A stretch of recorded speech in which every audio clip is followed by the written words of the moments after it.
What's up, people? Welcome into the Fantasy Football Smackdown. It's a Monday night over on YouTube. July the 26th. We're rounding out July here on the Fantasy Football Smackdown with a mock draft episode. And with me, as always, my co-host of the podcast. You know him as Jake Rip Your Heart Out. I know him as the excellence of execution. What up, Jake? How you been, man? Thank you very much, studio audience, and thank you very much, Kyle, for that sweet intro. I've been fantastic. How you been, brother? Dude, doing a lot better now that we are officially kicking off this mock draft tonight. Been looking forward to this all day, and we got two great guests with us from the Dynasty Warzone Network. Of course, you know him. I call him the godfather behind his back, but he's the host of the Dynasty Warzone. We got Memphis with us. Memphis. What up, bro? I brought my own studio audience. His own audience. I brought my own audience. What else would I do? Not much, man. Listen, I'm super excited. This is the time of the year where Dynasty is just chilling. You know, it's overreaction time. You see a story, you have to trade everybody. That's what we do. But I'm really excited to draft with you guys and look at it from just a 2021 perspective. Yes, sir. And our fourth man of the evening, he has been killing it on the Rookie Rundown on Sunday nights here on the Warzone Network, dropping that podcast on Monday. You know him as the man, Dallas. Well, that's Dallas. What up, Dallas?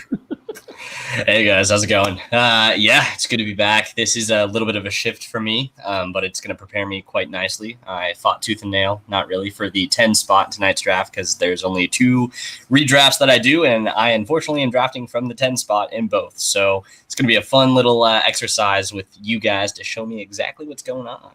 Hey, that's awesome, and I like the fact that you're using this you're using this to your own benefit as well. So that's good to hear. Before we dive into too far here, Dallas, why don't you just share a little bit about what you're doing on the rundown? You're a little bit newer to the Warzone Network, been busy, been a busy man these days, but been picking it up here as far as the content goes. So why don't you just share a little bit of what you've been working on? Yeah, absolutely. So for a majority of the summer, since I started going solo on the rundown, I was doing Oklahoma drill. So a lot of 1v1 prospect analysis for this rookie class in 2021, basically to tell you which slot receivers you should be focusing on, which big body wide receivers you should be focusing on, just positional comparisons of guys that actually fit the same profiles as opposed to comparing a guy that's 6'4" to a 5'9" Rondelle, or I guess 5'7" Rondelle Moore. Sorry, I gave him a little bit more height than he actually has. But that's what I was doing. And now it's going to be sprinkling in more specific topics for the 2021 season as a whole, that it's going to be helping redraft players as opposed to dynasty players. We're kind of out of that little niche of these are the guys that are coming in for your rookie classes. Now these are the guys that you need to focus on putting into your lineups specifically. And then I'm going to be doing some kind of broader topics. I have a tight end podcast lined up with a pretty prominent guest from SiriusXM coming up here at the beginning of August that we're going to be going over tight ends, quite a bit of AFC North content as well. So you guys have that to look forward to here in a couple of weeks. Awesome. There you go. Just bringing it every single Monday or Sunday night, on YouTube. And of course, if you're subscribed to the Dynasty Warzone feed, wherever you listen to podcasts, that'll just be dropped right in there as well. And it's a good listen. I've enjoyed it. Definitely is a fresh take on some rookie content. So appreciate what you're doing there. Memphis, what do we got lined up for the Warzone right now, man? Well, for those that aren't subscribed to the YouTube channel, you're missing out. Sunday night, Kyle jumped on with me. I'm going to be doing an episode of the Fantasy Fixer Upper on Wednesday with my man Stacy from our patron group. But because of that, you jumped on with me early. We broke down the NFC East from a dynasty perspective. That'll be a podcast on Friday. But again, if you're listening to everything Dynasty Warzone via YouTube, you get it early, and a lot of times there's a lot less commercials. So there's all the bonus right there. Our YouTube channel's not monetized, so you don't have to do that. And I tell you what, all you guys are producing great content, but you ask Dallas what he's been doing. I'll tell you what Dallas has been doing. I was styling out there like a champion, yeah. Every Sunday, he's out there styling like a champion. Dude, the rookie content that he's been doing, I mean, you guys are all doing great, but I see the downloads. people are really, really receptive to this. So make sure you're checking out the Rookie Rundown sometimes every Sunday on YouTube, but definitely every Monday on podcast. And then me and Jerry, the old man he's like the old man. He's like the old man of the group. It's me and Jerry, the man of the hour and the man with the power. He and I will be back on YouTube tomorrow night. We'll be hitting a lot of these news stories, and we'll be breaking down the AFC East. So that'll get us halfway through the league. All right. Awesome. And yeah, definitely check out that show a little bit later on this week that hung out with Memphis. Before I get it to Jake here, who selfishly took the 101 in our mock draft. So he's got some tough decisions. He's grinding away at the research, trying to figure out who he's going to take there. Quick little update on where we're going to be at here with the Smackdown. We're wrapping up July here, like I mentioned, with a half PPR, 1 QB mock draft. This is redraft 2021 values is what we're going to be talking about tonight. We got the four of us and a few other Patreon members in the mock draft room. It's going to be shared. The draft board is going to be on the YouTube screen. So if you're watching on YouTube, like Memphis said, there's a lot of benefits, including especially on these mock draft episodes. Before we dive into the mock draft, just want to remind you guys to continue to subscribe because we are going to be killing it on the content in the month of August. Here at the Smackdown, we're going to be rolling out a very fun format with our positional preview, something a little bit unique you can't find anywhere else. So we're going to get you prepared for those redrafts that are going to be coming up here real soon. And then starting not this upcoming Wednesday, but the first Wednesday in August, we're going to be dropping live Q&A shows here on the Smackdown and on the Warzone Network. Jake and myself, along with whoever we can wrangle in from the DWZ Network crew, is going to be hanging out. We're going to be taking some questions from Twitter. We're going to be taking some questions from the YouTube comments. So you're definitely going to want to subscribe to that YouTube channel so you can chime in. I know I've been hearing from a few of you. You want more from us interacting with you guys in the comments because most of them are sarcastic. But hey, that's awesome, man. That's what we want to hear. So we're going to kind of shoot the shit with you guys for a bit on Wednesday nights. So we'll remind you guys next week as well. But just in a couple weeks, live shows on Wednesday throughout that month to get you set for 2021. And with that, there you have it. There's enough of the promos and sharing and all that stuff. Let's dive into this thing. 1 QB, half PPR mock draft. Here on the show, we're going to be taking you through our picks and our reasoning. Jake has the 101. I took the 106 just to get nestled up right next to Memphis at the 107. And Dallas mentioned earlier, he is completely using this for his own homework, grabs the 110. And let's get this thing started. So I'm going to go ahead and start the draft here. And Jake, you're on the clock, so take it away. Yeah, so without too much drama or build up heading up to this pick, I have been having some internal discussions with a buddy of mine about like what is the most valuable pick or where do you want to end up if you have your choice from 1 through 12 in this format that we're doing. And typically, I'm not into first overall. I think there's better values later in the draft, but even you've said it before, Kyle, like if anywhere in that first 1 to 5, it's kind of everyone's the same or you're getting kind of that same value unless it's Christian McCaffrey, right? And that's only half the reason that I did want to selfishly take the first overall pick. I'm very happy with Christian McCaffrey. I'm going to select him right now. But when it comes back around and I'm sitting there at 212 and 3-1, there's a fair to solid chance that I can walk out of this draft with 3 top 20 overall players. I don't think that's a stretch at all, and that would be a hell of a start to my team. So I want to see if I can run with that. I don't know how strong the running backs are going to be when they get back to me. I'd like to start a little running back heavy, but again, we'll see. Fate will tell. All right. Can I ask Jake a quick question? Let's do it. Yeah. Now, and this is just to help the listener and the viewer on YouTube, is there any trepidation in the fact that we've only seen Christian McCaffrey in 3 games in this Joe Brady offense and that we've not seen him with Sam Darnold? Is there any concern that maybe your man Dalvin Cook might have been in a redraft format? Now, in Dynasty, I'm Christian McCaffrey all day long over Dalvin Cook. I would back that play 100%. But any nervousness about the question of the offense and only having a 3-game sample? I think that's the fun devil's advocate play, and I've gone through that myself with Kyle. But I can't. I mean, overall, the changes in the offense, I think they're an upgrade to me. Darnold's an upgrade at quarterback. Joe Brady's an upgrade calling plays. So overall, I mean, unless you're going to say that Noodle Arm Cam was the reason that he was getting all the receptions in the first place, but I don't think it gets much safer than Christian McCaffrey. You could argue Dalvin Cook, but I mean, you might be splitting hairs at that point. Okay, just curious, just to give the listener something to gnaw on before their draft. Is there anyone who isn't taking McCaffrey 101? Nope. No, I would go ahead with CMC, but I do think that it's closer than I originally thought a few weeks ago. I was kind of like, it's got to be CMC, but looking at some of the numbers, especially with Cook, he's the other guy that's probably in contention for that pick for me, along with the guy that I'm going to take here because I'm a bit surprised on who's sitting here at 106. It did go McCaffrey, Cook, Saquon, Kamara, and Nick Chubb at the 105. So 5 running backs off the board. That's going to probably be pretty standard, especially in half PPR leagues. I think these running backs are come flying off the board. And because it's half PPR, I have no problem taking who is currently my running back 2 in half PPR here at the 106, and that's Derrick Henry. Love the fact of what they added Julio to that offense. It's just another weapon added with A.J. Brown. Yes, the change to the offensive coordinator concerns me just a little, but I just think this guy is going to see the most touches by far at the position. And since it's not full PPR, I don't care that the dude catches 3 passes a decade. So I'll go with Derrick Henry at 106, kicking over to Memphis at 107. Memphis, did I take your guy? And if not, who are you staring down here? No, I was hoping you were going to take the smoking gun out of my hand. I was hoping you were going to take your team's favorite player. I was hoping you were going to take Zeke, so that me taking who I'm going to take, and I don't want to do too much table talk. One of our patrons, Stacy, is right behind me with the 108. But for me, I think Zeke is the safe play, but I really think that his receptions are going to go down. I think you're going to see a larger role out of Tony Pollard. He'll have some standalone value. And I just think Jonathan Taylor is absolutely going to smash with some upgraded quarterback play in a full season. And I can't help but go with the homer pick. And since I'm nestled between you and Stacy, I'm going to go ahead and give you this. Hey now. A little hey now. But then I'm going to go with Jonathan Taylor.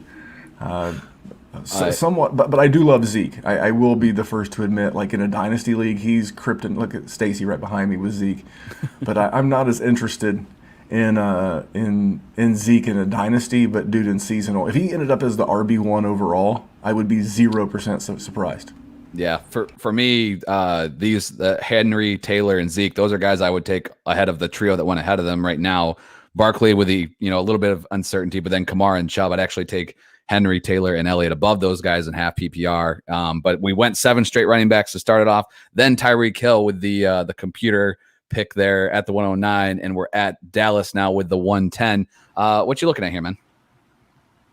Yeah, so this is like the worst way the board can go for me specifically. I'm typically a very heavy running back drafter in the first round. I like to go running back typically in the first and second. But with the way that this board fell, I don't think any of the running backs that are left specifically in this format of half PPR are going to be worth that first round pick to me. So I'm looking between either Davante Adams right now with the Aaron Rodgers news, basically all but locking him up for this 1 year, and it is redraft. He arguably, in my opinion, should have been the first wide receiver off the board just based off of that fact alone. Or I'm looking at going a little bit wild with Travis Kelce. In most of the redraft leagues that I was in over the last 2 years, the person that has had Travis Kelce has ended up winning in 12-team leagues or larger just due to the positional scarcity. And like I said, this one is kind of a trial run. So why not have a trial run with some smart gentlemen and ladies in the room to go ahead and try the strategy of selecting my man from KC, Travis Kelce. All right, nice. So back-to-back Chiefs in round 1. If you want Travis Kelce, you got to take him there because somebody's probably taken him in those first 12 picks. So following Kelce was Aaron Jones and Austin Eckler, and then back around Joe Mixon and Stephon Diggs, and then back to Dallas here with a third pick of round 2. Who are you pairing with Travis Kelce, man? Slam dunk, Dallas. You're on mute, Dallas. Oh, no. He pulled a Jerry Sinclair. Pulled a Jerry Sinclair. That was so close. I'm obviously going to go with the guy that I was debating in the first round. Yeah. Davante Adams ends up falling to me in the second. I'm going to go ahead and pair my top 2 players on the board at the 110 here in the second with Davante Adams. No, that's a beautiful thing right there, and obviously great news for all redraft players or people that took a shot. I know I was doing a quasi dynasty draft with some Patreons, and we were sitting there at the end of round 4. Davante Adams was sitting on the board just a day ago, and I was like, I guess I just bite the bullet and take him. And now I'm sitting here thrilled that I just probably landed the wide receiver 1 that late. But to get him in at the beginning of round 2 is still great value, and he's in contention for that wide receiver 1.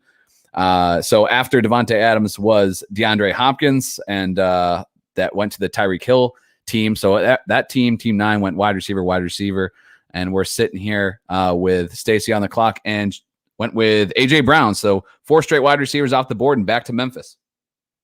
Yeah, this is tough. I'm definitely going running back. I'm debating between 2. It's really tough because there's 2. Because this is a huge tier break for me. But I'm gonna drink the Kool-Aid. I'm gonna go Antonio Gibson. I'm gonna go back-to-back sophomore running backs. I love Antonio Gibson. I love this Scott Turner offense, and with an upgraded quarterback, could be big things with Mr. AEG. Yeah, I like the start there for sure. I was glad that there were 2 running backs that I liked because I knew that you and I were probably on the same page there. So I'm going to take a running back here as well. And I like this guy a lot. I love the wide receivers that are still on the board. You got Metcalf, Ridley, Jefferson still out there. And obviously all the tight ends minus Kelsey. But, when you're looking at these running back positions, what I'm going to be staring down in the middle of round 3 is probably not going to be great, especially when we've already lost one man that we love in Cam Akers just a week ago. So I'm going to take Najee Harris. I may have just landed the 2 running backs that get the most touches this year. Who knows? But I think for a second-round pick, I love the fact of grabbing him here. The rookie running back, obviously out of Pittsburgh, is my pick in mid-second. After that, we go Clyde Edwards-Helaire, DeAndre Swift. So 4 more running backs off the board, followed by DK and Justin Jefferson. And then back to Jake on the turn for the 212 and 301. Jake, who are you pairing with CMC? Yeah, this was that scary scenario I was talking about before. I was kind of hoping, and I've done a couple mock drafts leading up to this where, DeAndre Swift falls to that spot. I really like him there at the end of the second. Same with CEH, end of the second, beginning of the third. I'm all about either of those guys, Najee Harris. But the running backs I'm looking at now in sleeper ADP, J.K. Dobbins, David Montgomery, Chris Carson. It's hard to get excited about any of those players at 212. It feels kind of like that last mock when Jerry ended up taking Montgomery in round 3. Not to shit on Jerry or anything, but it hurt watching that pick happen. But there's some stud receivers left. I got to take my man Calvin Ridley here. No Atlanta bias at all. The dude's going to get peppered with targets without Julio freaking Jones in the offense. And I think I'm going to pair him with another target hog here in Keenan Allen.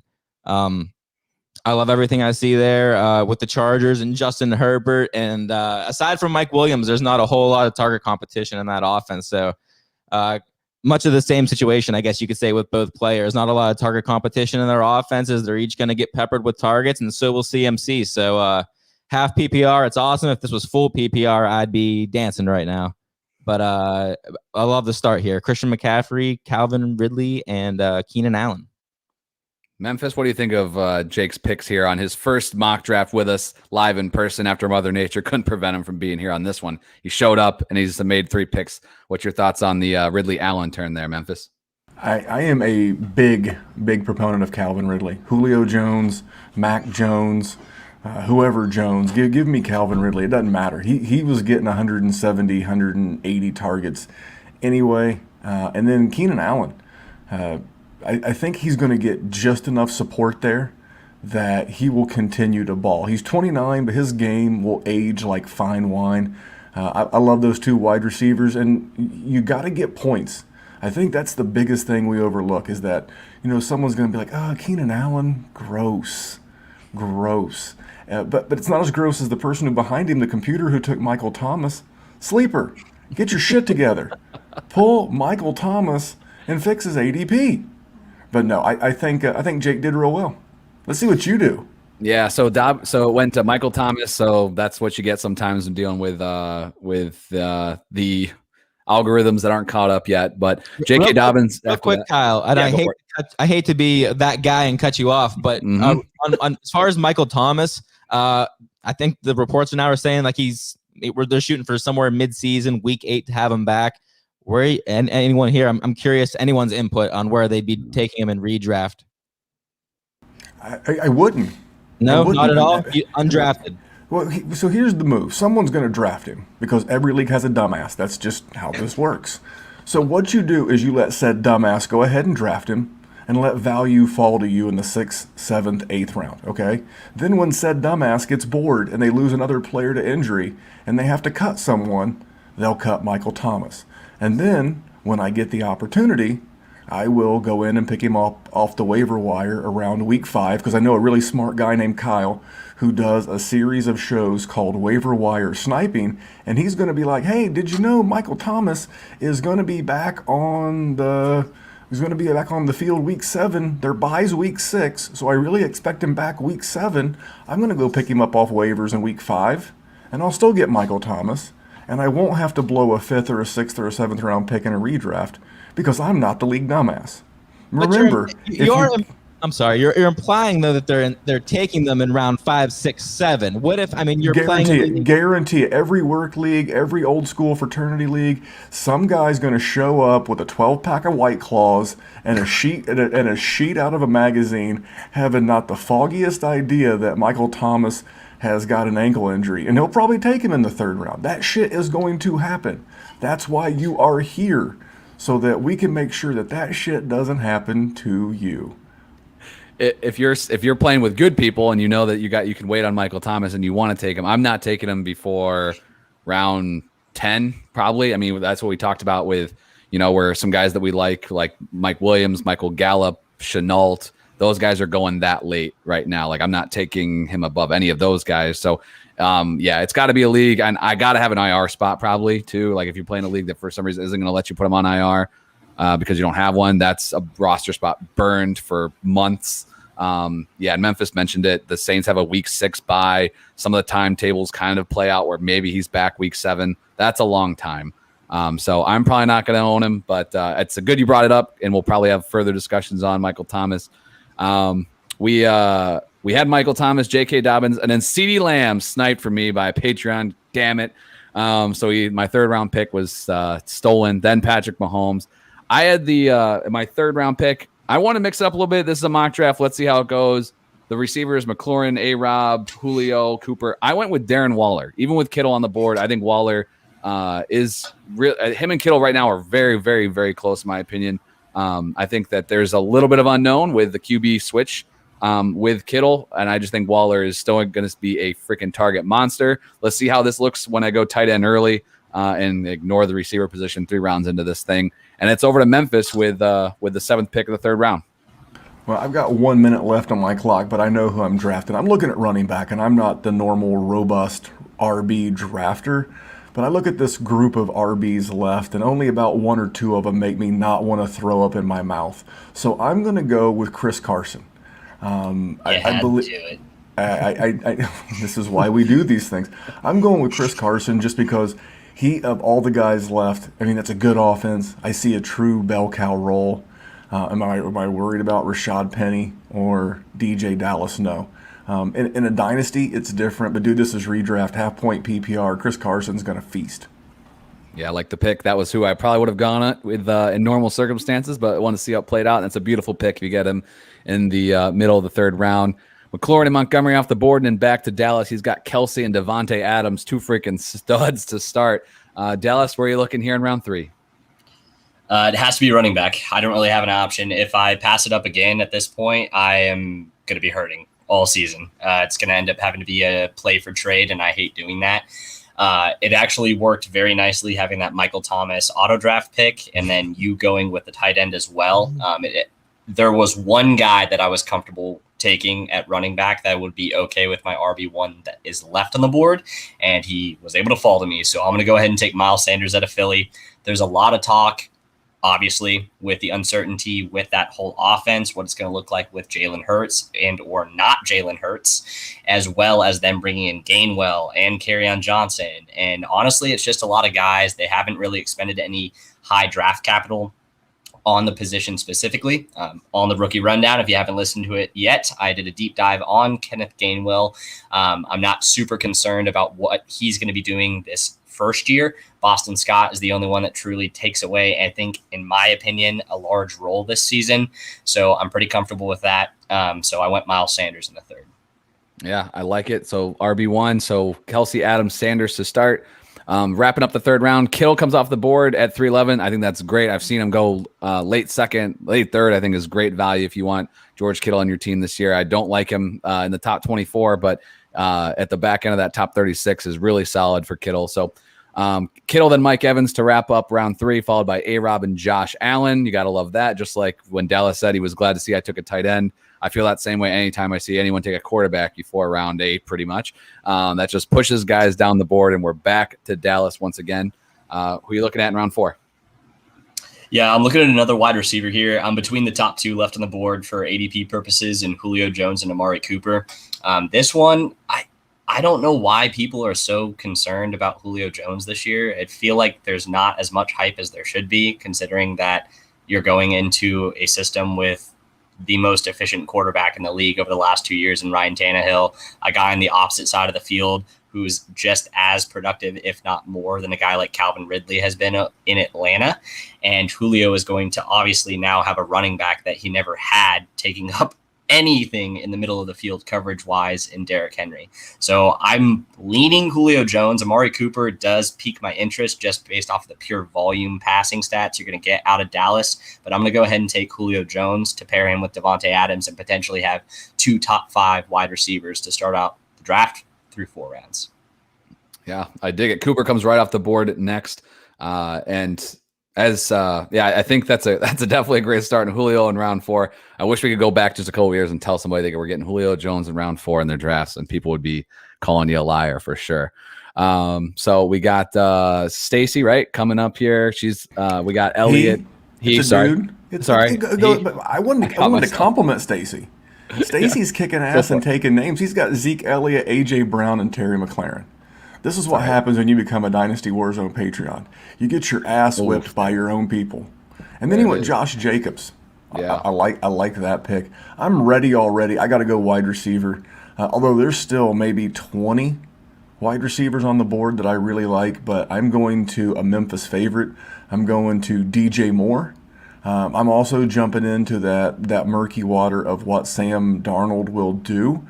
But I know that if DJ Moore can have back-to-back damn near 1,200-yard seasons with the likes of Teddy Two Gloves, Kyle Allen, the guy out of West Virginia, Dallas, who was the quarterback out of West Virginia that everybody loved? He also had a sweet mullet and a headband. You're talking about Will Grier, right? Will Grier. I want to say Will Disley, but yeah, Will Grier.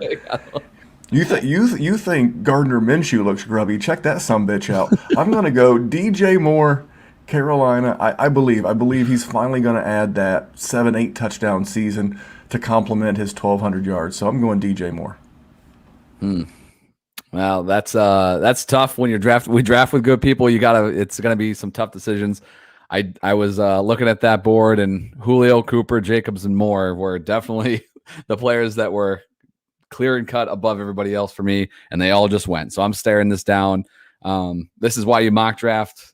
You take Darren Waller, you take a tight end, you're staring guys like Chris Godwin, Robert Woods, Kenny Golladay, Cooper Kupp. Are you having buyer's regret now? I mean, obviously this is just a mock draft, but not yet. But I was hoping that maybe another running back that I really like would be here.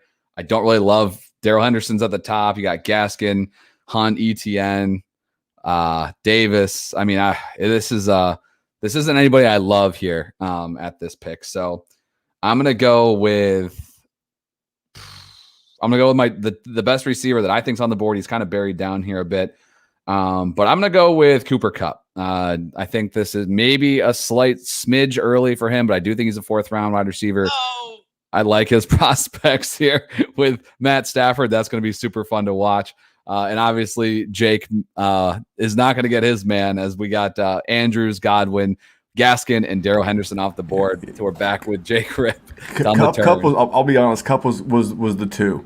Okay, good. It was between him and DJ Moore. It was literally a coin flip. I was hoping that Kupp was far enough down the ADP. I was playing the ADP game. Yeah. I was hoping he was far enough down the board that he would slide back to me. You said a Memphis favorite. I'm like, oh damn it. I'm like, it could be Moore or Kupp. Like, I'm not sure, but I'm like, I kind of wanted it to be Kupp because I do like DJ Moore quite a bit, but I think Kupp has a ton of upside this year. So I don't hate it. It's just I would have been dancing in the streets if Cooper or Julio got to me, but no dice on this one. So Jake, who were you looking at that didn't make it to you? I really thought I was gonna get Darrell Henderson. I was looking at some of the teams here, and a lot of guys already had their running backs, and I thought that would have made a really nice compliment to Christian McCaffrey for my team. We were all taking Cam Akers at the top of the second round, and now Darrell Henderson. He's kind of in position to step right into that Cam Akers role, given he's not a Cam Akers talent in my eyes. He's going to get ridiculous volume. I saw Sean McVay already said something along the lines of he doesn't even want him to have any preseason touches. He's the guy. They can't risk him being injured. I'm paraphrasing big time, but Darrell Henderson is a stud. I didn't even see. Where's the clock at here? Am I about to run over? You got about a minute and 20 seconds. All right, well, then I'll make this first one short and sweet. I'm going to take Robert Woods here. This is a pick that I should have made in the mock draft that we did the first time. And I choked and I took Adam Thielen. But you took Cooper Kupp, and I like Robert Woods. And I don't like him better than Cooper Kupp, but if I have to do a coin flip, and I guess you saved me the trouble of having to do that, I want a piece of that Los Angeles offense. I love the idea of Matt Stafford under center, throwing to Cooper Kupp and Robert Woods. I think that whole offense is going to be on fire, even with Darrell Henderson in the backfield. So I want pieces of good offenses, and I think I got that with Robert Woods. Quit churching it up. It's not Darrell. It's Daryl. It's Darryl. just Daryl. Darrell. Like it's like Joe Dirte. Are you Come on, sure Joe Dirte. It's Daryl. Darrell. Daryl. Well, this is my other brother, Daryl. D-Hizzle on this show. D-Hizzle. Agree to disagree. But anyways, I'm looking down a lot of wide receivers right now that I still really like. Kenny Galladay's there. Deontay Johnson still is making it to the 5th round. Jamar Chase, there's some sick videos of him right now on Twitter catching one-handed grabs. Okay, I'm gonna go for a little bit of a reach here. It's gonna be a long time, 24 picks till it gets back to me. I like what I have already with the core of my team. I want to have a nice tight end. I'm getting me some TJ Hawkinson. Again, I know it's a reach. It's the start of the 5th round, but this is a guy who's going to get peppered with targets and fits well nicely into a roster that I think is already getting peppered with targets. Yeah, Jake, this is the only draft I've ever seen you in or been in with you that your team has had entirety been made up of wide receivers, like ever for the first 6 rounds. And I'm like shook right now. And I get it. You were forced into picking Christian McCaffrey with the first overall pick. Yeah. But I'm a little shook. I thought about Devontae Adams. I really had to consider it with Rodgers coming back. Kidding, everyone listening. Kidding. Oh man, yeah. I think Hawkinson. I don't think that's too early on him. I think that's about where you're gonna have to take him if you want him. Andrews already off the board. Yeah, good start there. McCaffrey, Ridley, Keenan Allen, Robert Woods, TJ Hawkinson. That's nice. I'm going to shave off some of these picks in between just to keep us moving along. I'm back on the clock. Just took Cooper Kupp. I'm looking at wide receiver again. There's a lot of names I really like. The running backs, there's a handful of them. If I get one in the next round, that's great. If not, I still like what I got at the top as those anchors. Galladay, Deontay Johnson, Tyler Lockett's at the top in ADP, but I'm going to take a shot. I want a piece of this Bengals offense. I'm going to go Jamar Chase as my wide receiver 2 in the middle of round 5. They are going to throw the ball a shit ton there in Cincy this year, and I want a piece of that offense, and I think I just got the wide receiver 1 for that team, so I'll go Jamar Chase and over to Memphis. Well, you broke my heart. That was totally my pick. I want the upside play. If this was full point PPR, I guess Stacy is behind me, and I know he's probably watching on YouTube. But if this was full point PPR, I would totally go Deontay Johnson right now. It's what he does. His average depth of target is not great, but because I have the running back depth and now we're kind of getting to that dime a dozen wide receiver range that I like a bunch of guys, I'm going to go ahead and go death knell for you guys that need running backs because I don't need this guy to start right away, but I've said many times on this program, our own show, he's my 2021 Jonathan Taylor. He's my 2021 Miles Sanders. I'm going Javonte Williams. I'm going to draft him right now. As soon as I get this stupid window to close on my computer, I'm drafting Javonte Williams. Again, same thing. I only need him to be good down the stretch. RB depth is going to be king this year in a 17-game season. So I'm just going to keep piling up running backs because there's about 3 left. 3. Yeah, I like it. Round 5 is where you're gonna have to take that man if you want him. I think for sure. 4th running back, you got the depth. You don't need to count on him right away. And Stacy comes in strong with my boy T. Higgins. It's tough to take Jamar Chase over T. Higgins. I love me some T. Higgins, but Stacy starts off strong here with his 3rd wide receiver being T. Higgins. And shout out to everybody in the Roulette 3 League, all the Patreon members that joined that league. I've told Memphis before the show that is the fastest startup ever. We've been like 2 days with 2 Aussie guys dealing with time zones, and we're like 13 rounds in or whatever. It's a beautiful thing when you're moving along. Speaking of, we'll move right along to Dallas here with his 5th pick. He's got Kelsey, Adams, Miles Sanders, and Julio Jones, some big-time names. Who are you staring down in round 5? Yeah, this is more of positional scarcity. Like Memphis said, there's about 2 running backs I'm comfortable with right now as my RB2, specifically just for redraft, and I pretty much have to take it based off of the positions that have already been taken on the 2 teams behind me. So I'm just going to go ahead and go with the guy. His ADP's finally been creeping up slowly over the last couple weeks, as it should be. My guy, Mike Davis, down in Atlanta. Volume should be there. I don't know if the overall production total is going to be amazing, but I'm just looking for a consistent guy that's not going to leave a big goose egg, which you can't really say with a lot of the running backs that are remaining on the board for a lot of us. Yeah, ton of volume there. The guy in that backfield. And I just want to make a quick point. You've mentioned it a couple of times and alluded to it. Dallas is doing a great thing. When you're picking on the ends, you can definitely leverage taking a look at the teams behind you and trying to anticipate what they're going to do. And you should be doing that, both ways. I mean, if he had a quick turn here, he's going to be able to anticipate who's going to go behind him a bit. And then so maybe save that, maybe sneak one through to the next round, kick that can just a few picks later. So definitely don't lose track of that when you're at your drafts. Keep track of who's behind you, what their teams look like, what their structure is. Kyle Pitts at the end of round 5. There you go. That's going to be pretty much locked and loaded where he's at. Top 5 round pick, Kyle Pitts. But we're going back to Dallas here with his 6th selection. Yeah, and right now he did not go off the board. So I'm going to go ahead and take the other running back that I had my eye on. Like Memphis alluded to about 2 rounds ago, there's still about 20 wide receivers I'm very comfortable with, especially being my wide receiver 3 on my team. So there's no reason for me to really reach here. I'm going with a volume play. It may be a little bit of a reach to some of you, but I'm going to go with Damian Harris out of New England. I understand that Cam Newton is still going to technically be the RB1 on that team for the entirety that he is actually the quarterback, but it just makes sense for my team. I need a guy who's going to fill in, get that early down work, and actually get those touches. I can't have zeros in my lineup when he's there, and he's one of the few running backs left, again, that fills that role. I don't know about you guys, but that's who I wanted. Yeah, he was down the list. I was going to debate it right here. Thought he might get there. So Jake and all those wide receivers he took. What's the saying? He fucked around and he found out. So I need a wide receiver in kind of a bad spot. Deontay Johnson went 2 picks. I was like, if Deontay Johnson falls back to me as my wide receiver 2 in the 6th round, this would just be. This would just be great. So you know what? I think I've got my solid guy. I am going to try, and I'm going to try to get a guy that I don't have a lot of. I'm not convinced he's the man in a dynasty league, but I would like to be involved in at least some fashion. So I'm going to go Brandon Ayuk. A lot of our patrons have been asking me the difference between, Brandon Ayuk and Debo, and I can't really tell you for dynasty because I've not seen this whole offense on the field at the same time yet. But I'll tell you, for a redraft gamble in the 6th round, he could be the wide receiver 1 on a really good offense. I'll take him.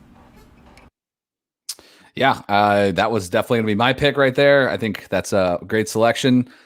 Man, now the running backs are definitely looking gross. I got 2 of them. I got Derrick Henry and Najee Harris, but I'm staring down the likes of Chase Edmonds, James Robinson, Raheem Mostert, Ronald Jones. I know that a few of these names are going to be off the board by the time it gets back to me, but they're all very gross. Wide receiver wise, cry me a river, Kyle. Easy there, Mr. Stacked wide receiver man. I think you're just going to be just fine over there. Sitting here, man. Again, I don't love what's here at wide receiver. I would much rather feel that I got this position locked up already, but it's not a Kyle team if it doesn't have this man on it for round 6. Maybe it's too early, but I still think he's the wide receiver to own in Pittsburgh. I'm going Juju Smith-Schuster. And honestly, I own this man in every single league. And if I don't, it gets rage quit and we start over. So I can't have that happen here. I will take him as my third wide receiver and keep this thing moving along. Jake, you got one running back. It's the best running back, CMC. Are you finally taking your RB2 here on the 6-7 turn? Yeah, I feel like I kind of got to. There's an obvious choice. Just for me, just from my point of view, there's an obvious choice. Oh boy. Okay. Well, I'm gonna don't screw this up. Do not screw this up. I feel like this goes a little bit against the grain what I'm about to do here. So Tariq Cohen off the board. Oh no, just kidding. Feel free to pick it apart, but I'm gonna take both halves of the San Francisco backfield right here. I'm going to take Raheem Mostert. I'm going to take Trey Sermon, and I'm going to roll the dice there and hope that I come away with maybe a starter there to complement Christian McCaffrey. I'll be straight up honest. I don't love the pick, either of them. Who's your guy, Memphis, or you want to wait on that pick? I'm gonna let Kyle make his pick. And my man Michael, aka on the screen, you see him as Casper Hottie. He's doing a great job too. He's soaking up all that wide receiver value. I'm gonna let Kyle go, and then Kyle's got some. Because I'm gonna do it, so I'm gonna let Kyle do it, and then I'm gonna do it. I feel really good about this pick because this is a guy that I was debating on the last selection, but I thought that there was a chance maybe he got back to me, but I don't really think that he's that much better than Mostert, or maybe the upside shot on Sermon. But to get him now, I'm much more excited about this pick than my last. I'm going James Robinson. I think he's going to get a ton of touches in that offense, as much as ETN still can be valuable. Going with James Robinson, Memphis approved.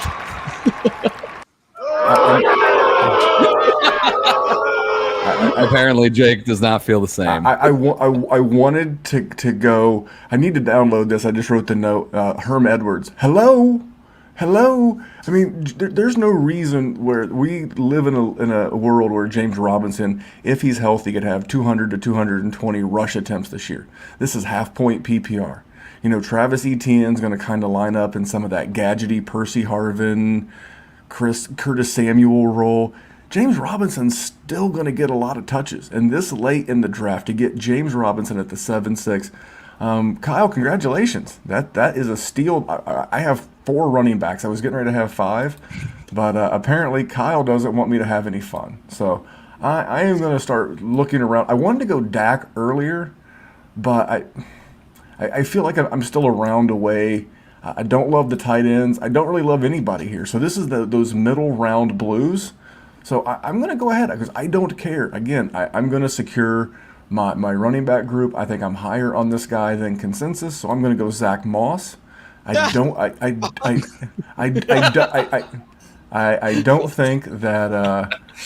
think that Devin Singletary is going to be a huge factor in this backfield. That's a good offense, so I'm going to take it. And then Kyle looks like he lost his camera. I am still here, but my camera's off. So I'm going to mute. I'm going to let Dallas take this over, and I'm going to try to do a little pit stop repair action here. But Dallas, you got Jake, take the wheel. Over to the 8th. Yeah, I'm swinging 2.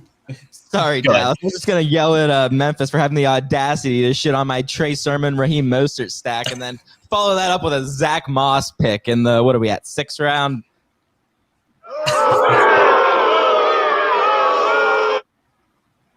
All right, Dallas. Yeah, I'm kind of with you on that one. Not a huge Zach Moss. I'll give props to our man Stacy from the Patreon. Ronald Jones wasn't making it back to him. I was going to take him with one of my 2 picks here, so that was a good pick, Stacy.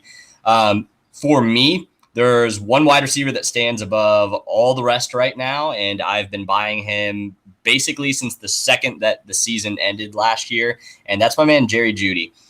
He is probably the most under talked about wide receiver from last year's class. People think for some reason that he did not have a good wide receiver class. We're just not talking about him because Justin Jefferson broke the game last year. That's really the only reason we're not talking about him. And he did that with a crappy quarterback. Yes, I understand the drops. Everyone talks about him, but everyone also talks about the fact how drops are not sticky. It's not a sticky stat at all. He had low touchdown production last year, but he was basically top 5 in unrealized air yards and in air yards in the NFL last year.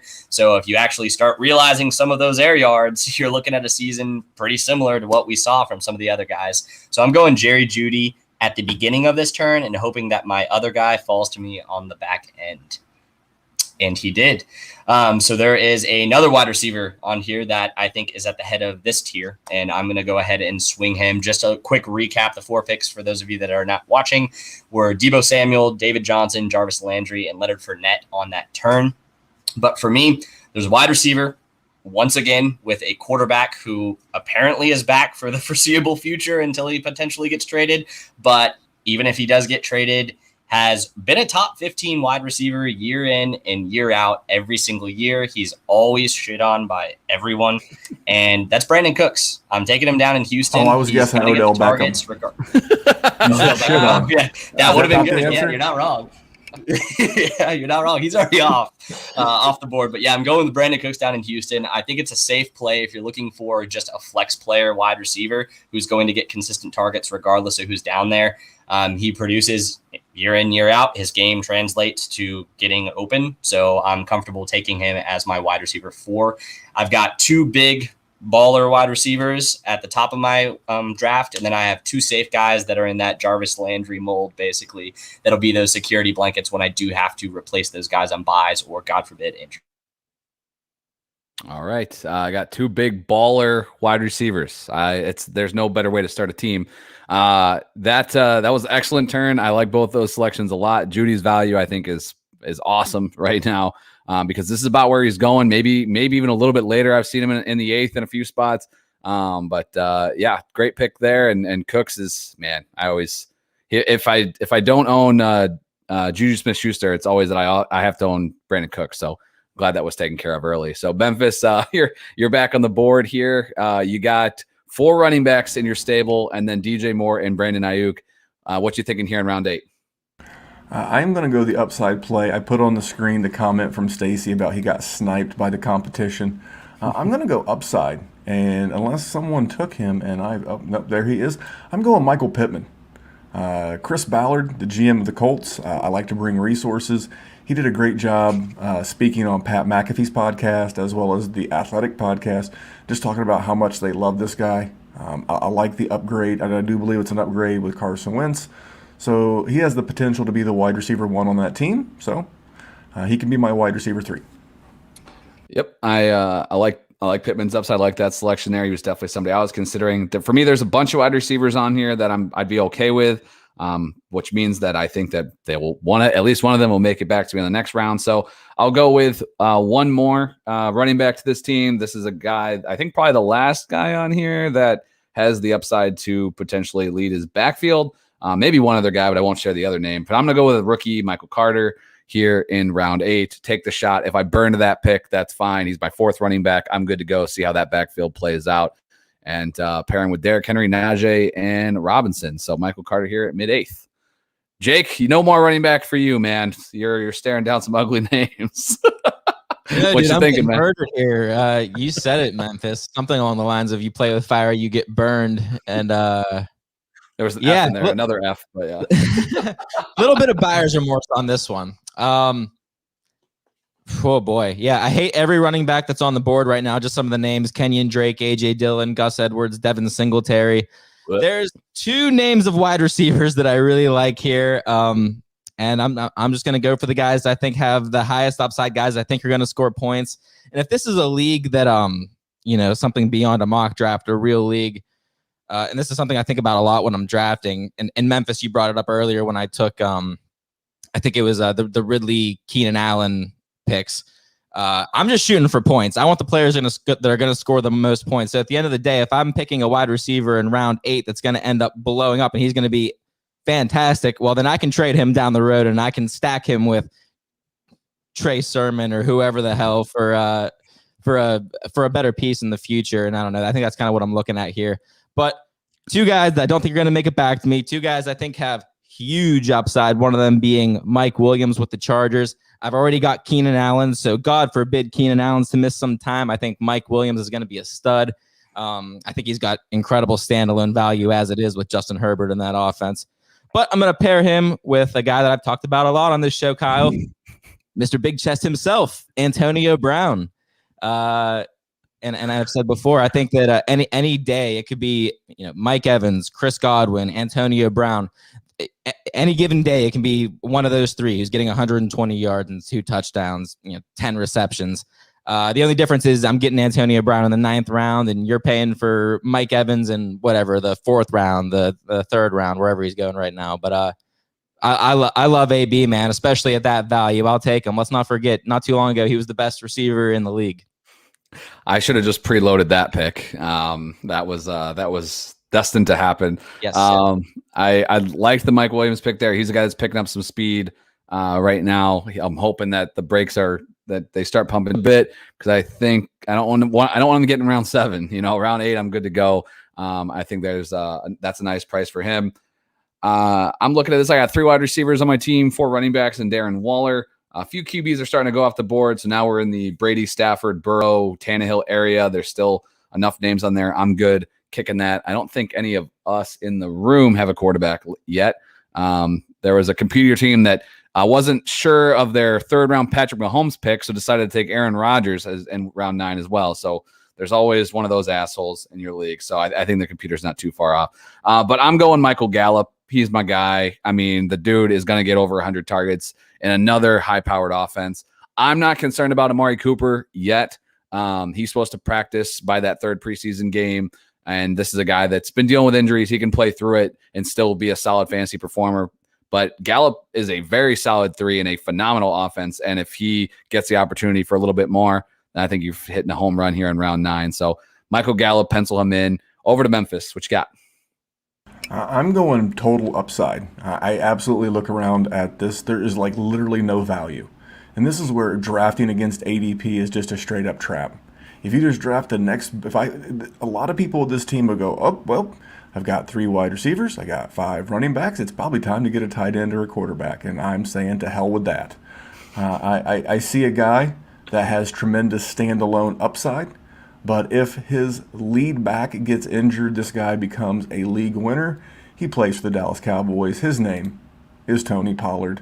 I'll stack him. I'll stack him on the roster, and we'll see what happens. All right, so Pollard goes off the board right ahead of the Zeke Elliott owner. So if they were looking to handcuff that, Memphis took care of that. So back-to-back Cowboys. We got Stacy. He's sitting here. He does have Dak Prescott on his team, so he does have a quarterback of Patreon. No tight end yet for him. I thought it was interesting as you were saying that. Memphis, you don't have a tight end. The rest of us, Dallas went Kelsey in the 1st. I went Waller in the 3rd, and Jake went Hawkinson in the 5th. So while we're discussing it and we're letting Stacy look over the picks, I'll just tell you right now. I know the computer and other players will continue to draft, but if I walk away from this with Adam Troutman, Evan Ingram, Jared Cook, Cole Kmet, Tyler Higbee, Gerald Everett, I mean, I could get 2 of those guys at the end of the back round, and I can still continue to basically just soak up all of the depth at running back. And there's still a ton of quarterbacks that I like. So this is a strategy that I've done for years. It's worked very well for me because then when the injury bug happens, and it happens, someone will come crawling, and they will give you their wide receiver 2 for your running back 4. It happens every single year. So you can't go wrong stacking quality wide receivers and running backs in a redraft. Yep, agreed. Darnell Mooney off the board here in round 9, fresh off the Anthony Miller trade. So prepare for yourselves Thank for God that. He's not holding him back anymore. Yeah. That is a Twitter war I almost got into. But we'll head over to Dallas now, picking here towards the end of round 9. What you looking at, brother? Well, that's Dallas. Yeah, I'm just going to continue to build depth at the positions I already have. I'm with you guys on board. I already have my tight end, so I'm not looking the entirety of the rest of the draft. There's no need for me to hold 2 tight ends with Travis Kelce on my roster. It's more of I'll pick up a random guy to fill a spot on his bye week type of situation for me if this is the route that I'm typically going to go.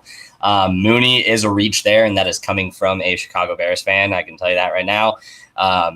I am all aboard the Cole Kmet breakout train this year, even with Jimmy Graham. So I do think a lot of the production that you are assuming Anthony Miller may be given to Darnell Mooney is probably going to end up going to Kmet, as well as Jimmy Graham still funneling a lot of the red zone work. Mooney's a great flyer in Dynasty, but not so much in redraft for me. But I am going to go with my guy who, if you listen to the pod, me and Britt, the FF Sandman, just talked about this. When it comes to the rookies that could potentially lead in receptions and or yardage for this entire class, my guy Elijah Moore with the Jets is sitting there. And as my wide receiver 5, I'm going to go ahead and take that bet. So I'm going to go ahead and take him. He's already building a rapport with why can I never remember the Jets? Zach Wilson's mom? Thank you. Yes. Hold on, Dallas. I'm incapable. Goddamn Jets. Yeah, exactly. For some reason, that guy is just like wiped from my brain. I just cannot remember his name whenever it comes Probably up. do it. Probably He's do already you a favor. Honestly, yeah, I'm not a big fan, so it's not shocking. But on the turn, it goes with 2 quarterbacks and 2 tight ends with the Tom Brady, Trevor Lawrence selections, and Logan Thomas and Mike Gesicki. So I'm back up on the board. For this one, it's kind of going to be, for me, high upside potential and a role in the offense for this running back where a lot of the guys that are left are not going to have that. Memphis, you know this better than most. I'm going with Nyheim Hines, who pretty much has that wide receiver roll out of the backfield locked up as a running back. It's half PPR, so not as great as PPR situation, but that backfield's a lot murkier than people kind of are hoping with Jonathan Taylor, and I'll take the guy who had the largest role out of any of the guys left on the board at the running back position in 2020. No, I would agree. If you like Tony Pollard, it's hard not to like Nyheim Hines. It almost feels disingenuous to hear people say, "Oh, I like Tony Pollard." God bless America, Stacy, you SOB. I was totally going. I had Tyler Higbee queued up, had the shit-eating grin on my face, and he comes through and he literally kicks me right square in the pills. So I'm going to have to pivot, and I'm going to take a different look at some. And this is where I've messed around and found out, and I literally do not like anything. I wanted Tom Brady a couple of picks ago. I think I'm going to go ahead and get one of my 2 tight ends. Man, Tyler Higbee was perfect. It's a little early, but who else is catching the ball in New Orleans but Troutman? I got to go Troutman. I can't find him somewhere. Taysom Hill. He's the starting quarterback. Yeah, he's going to throw it to himself. Yes, it's gonna be fun to watch. He's going full Uncle Rico. Yep. We can only hope. That might be what they need to salvage that season. Who knows? That offense going to got weird quick. I'm pretty pumped with that. Now I have a tough decision. I thought you were going to go with one of the 2 running backs here at the top. I think the wide receivers here are kind of mush. There are a couple quarterbacks that I really like, so I'm good kicking that one more time around. Behind me, everybody has a QB except Jake. So we'll see if I want to pull the trigger maybe next round. But for now, I'm going to go with damn. This is tough. I'm staring at AJ Dillon or Gus Edwards. I think both these guys are high upside backs. I'm going to go with AJ Dillon. I think with Edwards, he would need to take down Dobbins, or Dobbins would need to be, open that door for him. But then he still deals with Lamar. I think Dillon is worth a shot right now just to stash away and see how that backfield pans out. If he gets some run, if they kind of limit Jones just a bit, it's just a dart throw here in round 10. And we're creeping up here to Jake's pick, round 10, 11 turn. What you got? Got sniped again, man. I really wanted Joe Burrow right there. I was gonna son of a gun. Yeah, I was going to pull the trigger. I thought you were going to make the move. You alluded to me having no quarterbacks there, but I'm not going to pivot too much here. I'm going to stick with the quarterbacks because there's a slight teardrop for me, and then there's a huge teardrop for me. So I'm going to take Ryan Tannehill. I mean, he's been balling with just A.J. Brown in that offense, so it's going to be amazing, I think, to see what Julio Jones does and the impact that he has on that Tennessee offense. But knowing that there was pretty much no chance that he was going to make it back to me, and I was scared to see the tight ends that might make it back to me, I might end up stuck with Deshaun Watson at that point. Definitely had to pull the trigger. We're in the 11th round now, start of the 11th round. Running backs are fairly scarce. And you know what? I was going to say how I really would like to take a high upside pick here at wide receiver, but there's one more running back that I'm fairly positive won't make it back to me. Kyle, I know this is one of your guys. I need some running back depth very bad. I'm taking Philip Lindsey. I'm not scared of David Johnson. I'm not. Who's the other running back? They got Rex Burkhead in that backfield. I think Philip Lindsey is the Mark Ingram, baby. Yeah, Mark Ingram, baby. I'm sure one of these guys is going to be playing for the Rams in a week, but I'm into it, man. I'm drinking the Kool-Aid that you're pouring with Philip Lindsey, especially as it stands here with Christian McCaffrey, Raheem Mostert, and Trey Sermon as my running back core. I need something to fall back on, so Philip Lindsey it is. Yeah, the computer players on here have really screwed the pooch on waiting for QBs. 14 quarterbacks off the board already, and that includes myself, Memphis, and Dallas not having a QB. So yeah, the team that had Lamar Jackson took Joe Burrow. I was really counting on Burrow or Tannehill, just one of those guys making it back to me. That sound you heard after that is just the cliff. So I'll just punt it all the way around until I'm forced to take one at this point. So I'm just going to go with another wide receiver that can add a little bit of safety just in case it takes Jamar Chase just a little bit to go to get rolling. While I don't think that will be a problem for him, I'm going to take veteran T.Y. Hilton. This is redraft, baby. He's still good at football, and he has Carson Wentz as his QB in Indy, so I'm fine with him as my wide receiver 5. Memphis, over to you. Oh, there it is. I stacking so hot right now, so I had to get a stack. I really wanted to go back-to-back a couple of rounds ago. I wanted to go Antonio Brown, then Tom Brady. That is the most ideal stack that I think you can get super late in redraft. I think you may want to take Tom Brady around early and then take Antonio Brown around early as well. But that's the money stack in a late one. The other one I was considering, I don't know if we'll get to him, was going to be a Troutman Taysom Hill stack. But it's just Josh Larkey, friend of the show from Roto Underworld, has done such a great job with the mathematics behind the stack play. So I wanted to have a stack. I do like Carson Wentz. I believe in Frank Reich when he doesn't have COVID. Thank God he was vaccinated and asymptomatic. But I think the offense there is going to be awesome. All right, so a couple running backs off the board: Latavius Murray and Jamal Williams, and then back over to Dallas in round 11. Yeah, I'm just going to go ahead and pull the trigger. I will get a guy with pretty much the safest floor at the quarterback position in Kirk Cousins. He is a quarterback 1, and if there's 14 already off the board, I'll go ahead and take the guy that's guaranteed to finish in the top 12 regardless.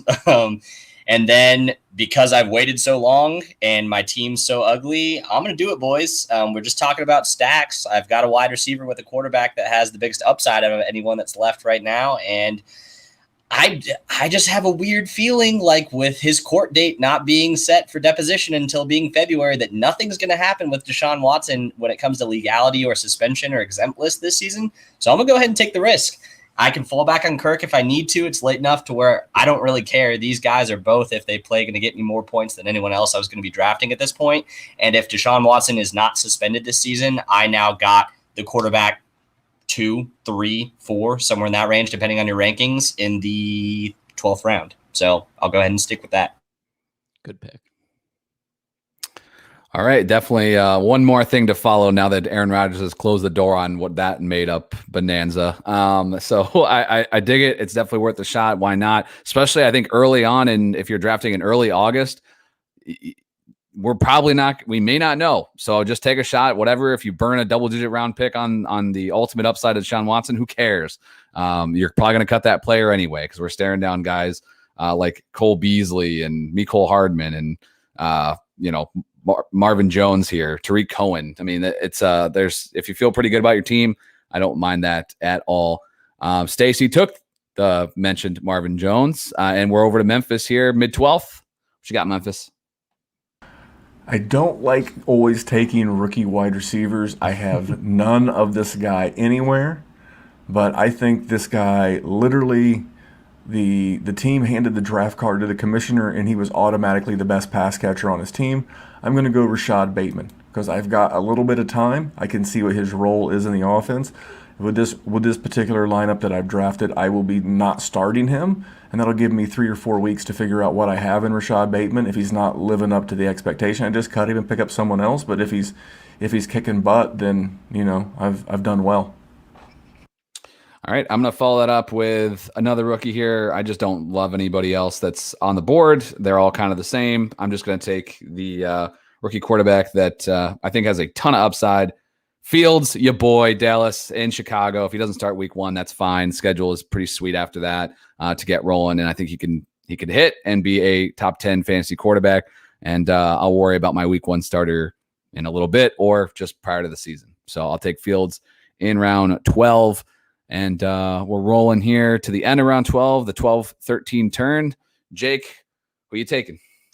Pretty much hands off the running backs at this point. Tariq Cohen, Kenny Gainwell, Tevin Coleman. Even the wide receivers, there's not a ton of upside left. McCole Hardman, Russell Gage, Cole Beasley. I like Rondelle Moore. I'm going to do something a little different here. I'm going to take Hunter Henry. I already have TJ Hawkinson as my starting tight end. But realistically, and correct me if I'm wrong, if there's any objections here, but doesn't Hunter Henry kind of have an outside chance to lead the team in targets? Is that a possibility? Or am I would going? agree. No, Okay, I'll take that. I mean, it's got to be some combination of either Hunter Henry, Jonnu Smith, or Nelson Aguilar. And I think the odds of Henry go up significantly if Mac Jones takes over sooner rather than later. So I think that's a fine selection. Very good. Well, then let me see if I can double down here on the good selections or just change your mind overall. Like I said before, Kyle, I like this guy a lot. I think he's got a chance to be the number 2 receiver for the Arizona Cardinals. A solid chance, right? Rondelle Moore. He put out ridiculous baller numbers in his freshman year at Purdue. The guy's a freak athlete, and I don't think he gets mentioned enough as one of the better wide receivers in this class. I think it was a killer pick by the Cardinals. It should be a nice compliment to Nuke Hopkins in that offense, and it's good for Kyler.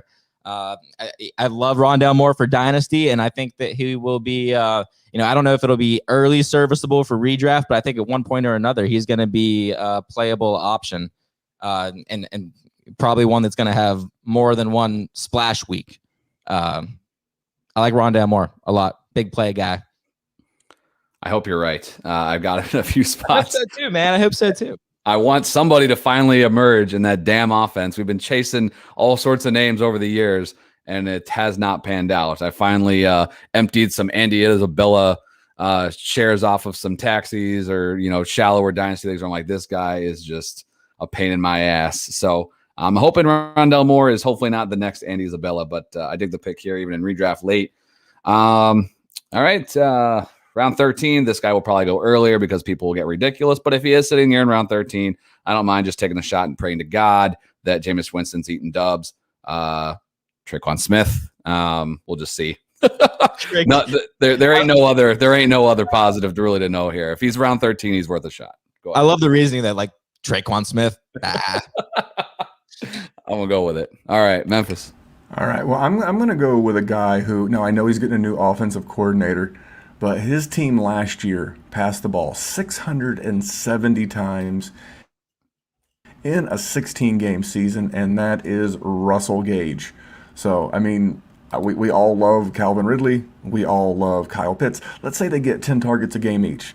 That's only 340. That still leaves like 330 left to go around to everyone else not named Calvin Ridley or Kyle Pitts. So, a big upside play here in the 13th. All right. I dig it. That was the other guy I was debating as well. I probably should have just gone Gage and hoped to play that ADP game to see if Tre'Quan made it again. I would like him more. I would like him more if it was full PPR, but yeah, you're taking your shots in the 13th round. Shot. 800 yards for Russell Gage last season. Not half bad. Over 100 targets last year. It's probably going to happen again. I mean, so to get him here, why not? Just take a shot. I mean, not to wish ill on the Mike Davis owner, but if Mike Davis goes down, what is the backbone of this offense? Javian Hawkins, baby. It's Javian Hawkins. It's Russell Gage. Hey, Daryl. Speaking of Javian Hawkins, Dallas, talk us about Javian. Yeah, I mean, he was queued up for me. If God forbid something happens to Mike Davis, that's the guy I think that wins the job. I did a pretty deep dive on one of the rookie episodes on Javian Hawkins. It was actually that Kenny Gainwell episode. And the dude produced. He put up 2,400 yards rushing over the last 2 years. And he, in his collegiate career, put up 27 touchdowns. So he's just an all-out producer. He's a smaller back. He's got kind of a James White build to him. But in Dynasty, he's very intriguing to me. I did get sniped once again by Stacy for about the 4th or 5th round out of the first 13 here with Brian Edwards. I was going to go with upside with the analytic darling from last year, but I pivoted to my secondly queued person. And now I'm full tilt, not positive as to who I'm going to go, but I'll just lean into my whole rookie spiel here and go with the guy that I think has a pretty strong possibility to lead the league as a rookie in touchdowns in a similar way that what we saw with Chase Claypool last year and Terrace Marshall. You guys took roulettes earlier in this draft with the Sam Darnold potential in Carolina, and I will take the potential rather than going for the target share. I'll go for the red zone target share in a guy like Terrace Marshall. All right, I dig it. And he's the rookies are usually get hyped up. I was surprised to see him still there. For redraft, it's tough. I hope he hits right away because that would be awesome. Because I know for Dynasty, people were probably lucky to get him at a pretty decent value. I saw him dropping a little further than I had expected, so I still like the shot. See how it pans out this year. Stacy's sitting here at the end. We got just 2 more picks each. We'll make this quick. It gets ugly. So definitely make sure when you're coming to your drafts, just have some names you like for this year that you want to target towards the end, because this is when you start having to steer away from ADP for sure, because the names at the top are probably not the ones that you want to be taking. So Stacy's on the clock. Memphis, what are you looking at here to just wrap up your team here, just with the last 2 picks? Well, I want some big upside plays. He took Amon-Ra St. Brown, was certainly on my board. I'm actually going to go Austin Hooper. I'll go ahead and click the button so that you can start preparing yours. I mean, we're talking about a guy who in 2 seasons in Atlanta had 71 and 75 receptions. And I know he didn't set the world on fire last year. He only had 46 receptions. But I do think that you have to give a bit of that COVID discount. He didn't get a full off season with Baker. And if I told you he was second in this team in targets this year behind Jarvis Landry, would you be stunned? So he played 78% of their offensive snaps in the games that he played last year. He's on the field a lot. If you look at his hog rate on Player Profiler, he runs a lot of routes when he is on the field. So I like the upside of an Austin Hooper. You're talking about hog rate. I see that smile. I'm immature as hey now. I can't. Hey now. This was the round of the Detroit Lions wide receivers. Amon-Ra comes off, then a little Hooper sandwich between my pick, Tyrell Williams, buying that scratch off ticket. That ain't even a $1 scratch off ticket. That's like I threw a dime on the counter and the guy pulled one out of the trash can. It's like, this has already got scratched off, but if you want to look at it. And then Brashard Perriman right after that. So bang. Jake for his final 2 picks, 14-15 turn to take us home. Who are you adding to the end of the Jake Rip squad? Talent is scarce, man. Talent is scarce. I already took a backup tight end. I'm gonna take a backup quarterback here. A guy that you've talked about that you like as a starter. I like him as a starter too. In one quarterback leagues, if you're trying to wait on quarterback, that's Daniel Jones. A little bit of rushing upside. I love the fact that they have Kenny Golladay in that offense now. And I think that offense is going to be clicking. A healthy Saquon Barkley, presumably catching passes out of that backfield. I'm all about it. If things don't shake out with Tannehill, very happy with Daniel Jones. Boy, coming back here. Jesus. I don't even know. I'm shooting for upside here. I guarantee you in most, if not all of my redraft leagues this year, my second to last and or last pick are going to be rookies. I just want to pick a guy that I think might blow up. Oh boy. And that guy's going to be close my eyes, take my pick right here. I'm going to go with Nico Collins. I missed him. Nico Collins. If on the off chance, and it's looking like a super off chance at this point, Deshaun Watson stays in Houston, then I like that pick a lot. But there's a very good chance that Nico Collins ends up being the first guy I cut. It's my last pick. Cut me some slack. And Kyle, I think you're going to be up next. Yep. And usually, even with Justin Fields, knowing that he might not start week 1, I'm not always in a hurry just to get my starter for week 1. You can usually wait. There's guys out there you can stream. There's some solid streaming options. So But for this exercise, I will just go ahead and take the quarterback that I will start my season with. He has two great matchups, one against a team that he's going to be in a boat race with week 1 against the Kansas City Chiefs. And then in week 2, the primo matchup against the worst team in all of football at home against the Houston Texans. And he was kind enough to join us on this very show. Baker Mayfield could get off to a nice start to pivot me right to Justin Fields to just bring me home down the stretch. So I'll take Baker here in round 15. I want to give a shout out to Mike. He took Jalen Hurts. He got Hurts way late. It looks like, what was that, the 8th round? You know, a lot of this news about Deshaun Watson getting traded to Philly has really taken some steam off of his hype train. But I'm going to go with a guy who could play a very similar role, and to get him in the last round and stack him with Adam Troutman is going to be Taysom Hill. I don't believe Jameis Winston is going to be the quarterback of this team, so I'm going to go ahead and get Taysom Hill. If I'm wrong, I'll just, cut him and pick up someone else. It's the last round. I'm looking for upside. If he hits and he has that Konami code as well, man, I'm in there. So, Mr. Hill. All right, Dallas, last pick. Yeah, I'll keep it short and sweet. It's not really normal that you typically get a wide receiver 2 on a team this late, specifically a veteran wide receiver 2 on a team on one of the highest passing volume teams in the league last year. I'm going to go ahead and take Emmanuel Sanders. Gabriel Davis went, I think, 2 rounds earlier than this. Emmanuel Sanders has the wide receiver 2 job right now, according to all the reports out of camp. He's extremely consistent if he has an offseason to actually learn it. It took him a little bit of time to get up to speed with Drew Brees last year, but when he did, he had a pretty consistent run for a couple of games. Again, the last pick in the draft really doesn't matter that much, but I'm going to go ahead and take a guy who I know has a role on the offense and who was brought in basically to replace what John Brown left. Yeah, I like it. He was in consideration for me. I probably had the very similar player in T.Y. Hilton I took 4 rounds earlier. So thanks for making me feel like shit. Just kidding. Great selection. All right, we'll go around the room. We went a little bit long here, but this was a great strategy. This was a great exercise to see, especially once you get towards the end here on kind of what you're looking at, what you're staring down, and where you have to kind of pivot a bit. So we'll go around the room one more time. Just give me your quick thoughts on your team, and then we'll get out of here. So, Jake, we'll start with you because you had the 101. What was your thoughts on how this one panned out?